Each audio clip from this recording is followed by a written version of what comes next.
మనిషి ఒక్కటి అంగీకరించగలిగాడు అనుకోండి, మరణం అన్నది ఒకటి ఉన్నది, ఈ శరీరం పడిపోతుంది ఎప్పుడో ఒకప్పుడు. నేడో రేపో కాదేని ఏనాటికో అంటాడు దూర్జటి. ఇంకో 15 ఏళ్ల తర్వాతో ఇంకో 20 ఏళ్ల తర్వాత అయినా ఈ శరీరం పడిపోవాలా? పడిపోయిన తర్వాత ఇది ఇచ్చినవాడు ఒకడు ఉన్నాడా? బడి ముందుకెళ్ళి నా జీవుడు నిలబడాలా? ఏమిరా నీకు మనుష్య శరీరం ఇచ్చాను, ఏం చేశావురా శరీరంతో అని అడిగితే, స్వామి ఏమీ లేదండి, తిన్నాను, భోగం అనుభవించాను అని చెప్పాను అనుకోండి, దానికి మనుష్య శరీరం ఎందుకురా?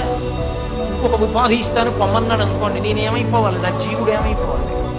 మనిషి శరీరము పడిపోతుంది అని అంగీకరిస్తే తన జీవితాన్ని తాను నియంత్రించుకోవాలి.